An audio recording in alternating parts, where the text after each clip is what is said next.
B-boy. From the old to the new, still a B-boy. Too bold for the school, still a B-boy.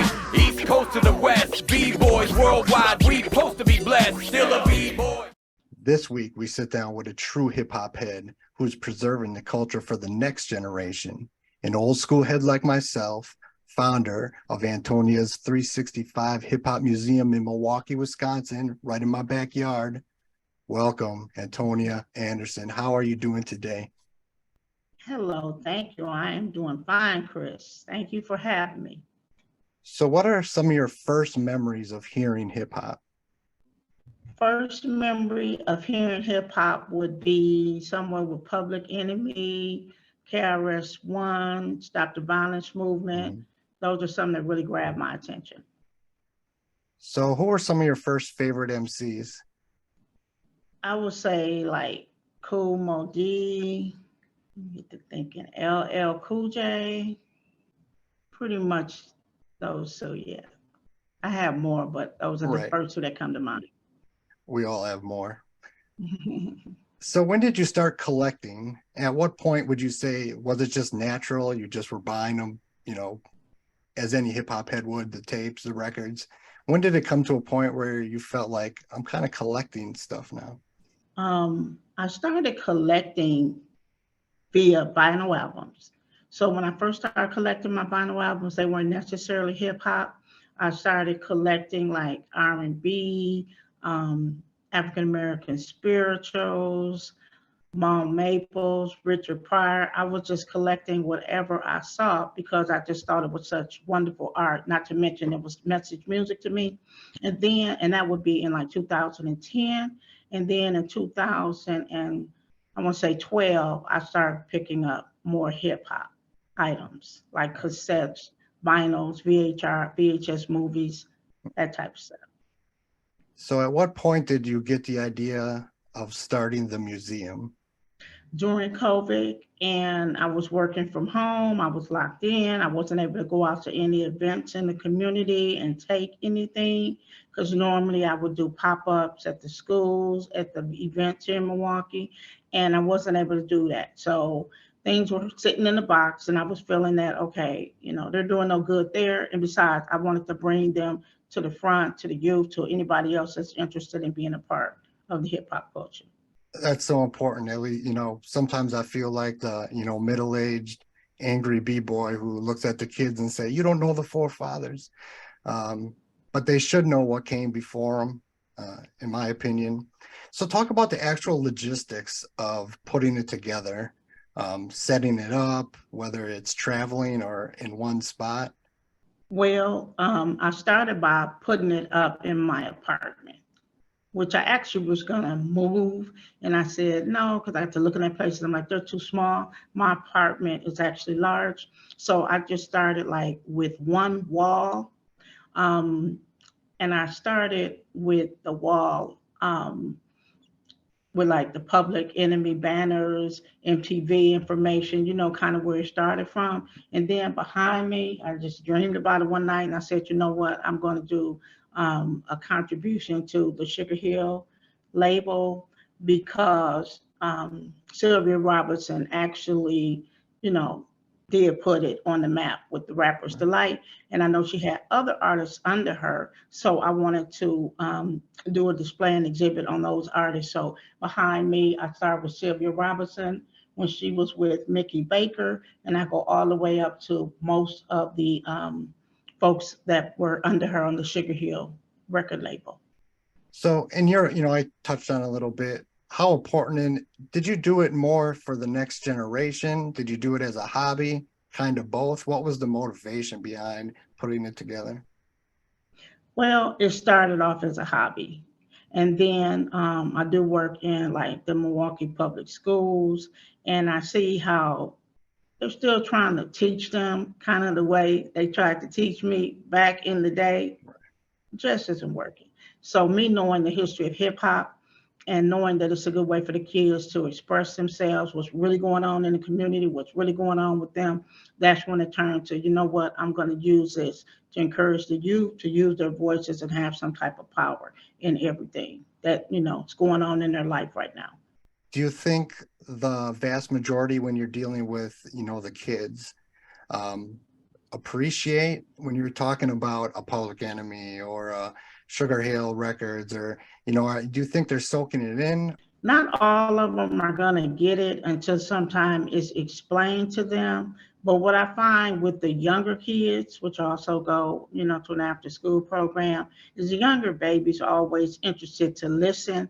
And they've heard or they've seen something either at grandma's house or at their mom's house. Most of the time, it's my grandma's got a record in her room, or I've seen this at my grandma's house. So right there, we could start a conversation with that. But I think if you put in, involve the family a little bit, it's gonna come. And as for the older ones, I try to ask them what music they relate to, but I still let them know I'm from a different era, and I just want to let you know where this started from and where it went. It started off as being positivity. It started from nothing. You know what I mean? It started from nothing, and now is running and controlling the world basically. So I just let them know that. And I definitely let them say what they need to say because I don't want them to think that I'm just talking at them. Like I know when I grew up, they weren't listening. Mm-hmm. So whatever they're listening to, I want to get through so maybe they'll listen to me. You know what I'm saying? What do you think about the current state of hip hop? Kind of like you said, when I became a fan in '85, when I was buying Run DMC tapes, hip hop was just looked at as a fad. It wasn't going to last, it wasn't Hmm. taken seriously. And like you said, now it dominates the world.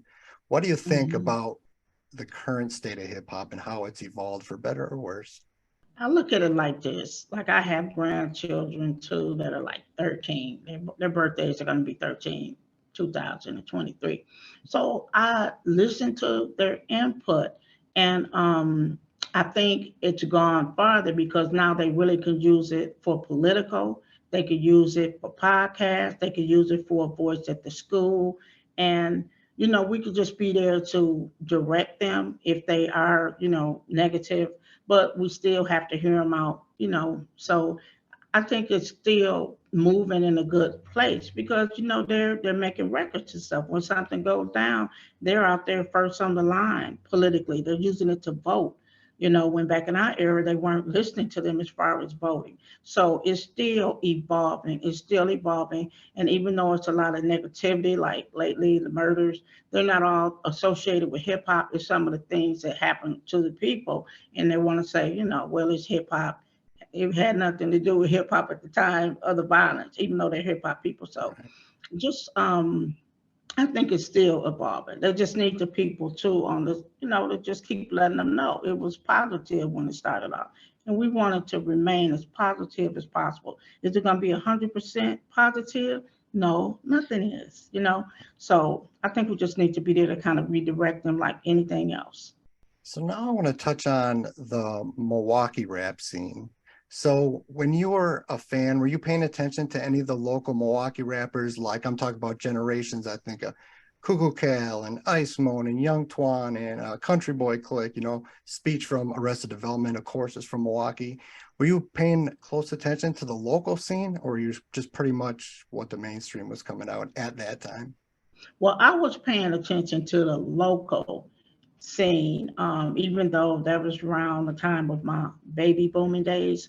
I have, and I had kids. I would just listen to, whine and crying, whatever. But Mhm. I do have some artifacts here that if I wasn't paying attention, I'm now doing my research to find out. So I have a little cassette here, and this, I don't know if you can see this, is actually my brothers, Uh, and they were in the hip hop scene too. mhm. They work with speech, and they're no longer doing hip hop.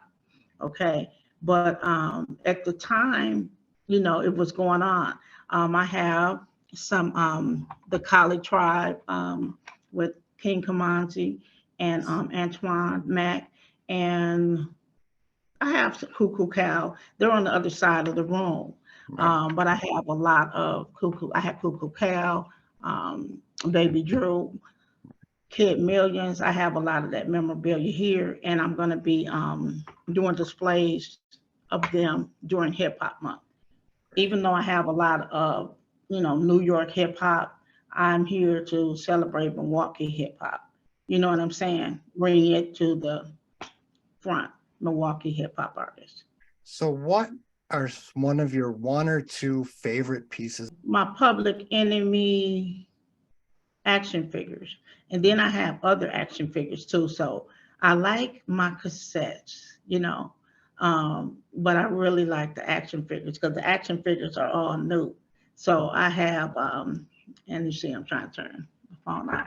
I have like the Blastmaster, Ah, PRS yes. one, and yeah, I get them because I know that they're collectors. Mhm. I just received this one, NAA. So my action figures right now are like the best thing going in Mhm. my collection. And I still love the cassettes. The vinyl albums, of course, I love them, but the CDs, I have a ton of CDs, but my favorites are most of the action figures and the cassettes, then the vinyl albums. I also have like DVDs and 8-track tapes, a few 8-track tapes from the early hip hop. Yeah, I have a Curtis Blow one I just received, and the Sugar Hill Gang Rapper's Delight 8-track tape. So Yeah, there's only a handful of hip hop that was ever I released on a know, track. So I that's know, great. I have to somebody let me know about the Curtis Blow because I knew about it. And even though they're not sealed, they're very rare. So I Very have rare. Curtis Blow. I have two of Curtis Blow. I'm thinking of the Christmas rap, Hmm. and I have this other 8-track. So what's your future plans, if you have long-term plans for the museum? Is it to keep growing, just kind of keeping it where it's at and just getting the word around more? Do you have future plans for it?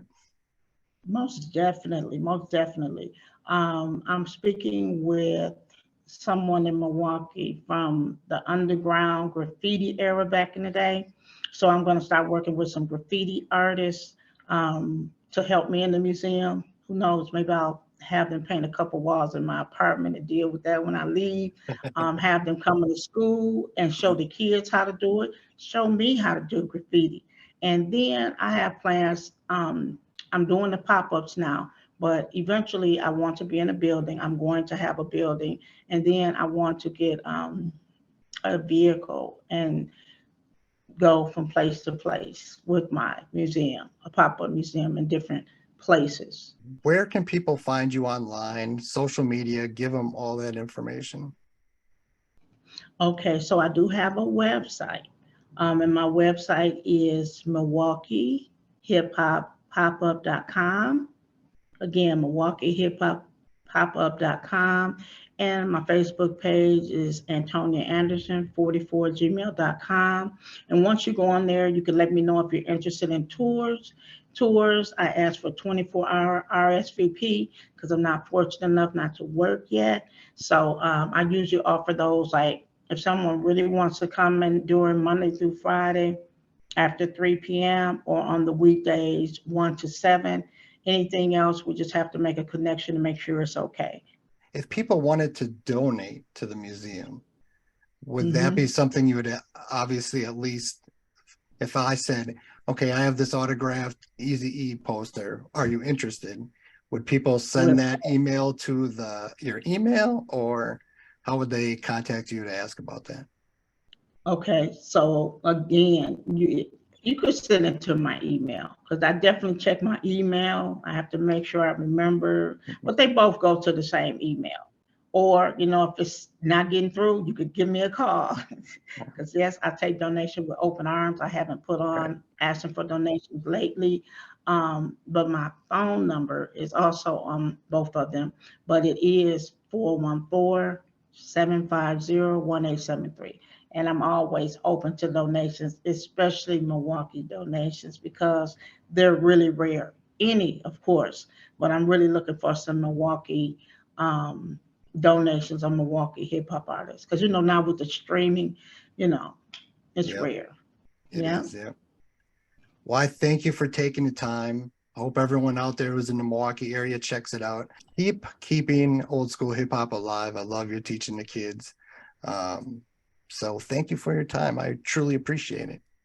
And thank you, because me and you have met and met. We've been trying to do this for Right. a while, so I appreciate you hanging in there.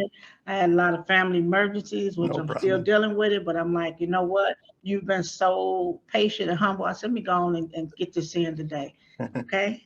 And also during Hip Hop Month, I will be having, even though I have them all the time, but during Hip Hop Month, I definitely keep more of the Milwaukee hip hop artists out. So anybody want to come in, anybody want to even add to an event, just get in touch with me. All right, definitely. All right, Peace. bye-bye. Still a B-boy, too bold for the school, still a B-boy, East Coast to the West, B-boys worldwide, we supposed to be blessed, still a B-boy, from the old to the new, still a B-boy, too bold for the school, still a B-boy, East Coast to the West, B-boys worldwide.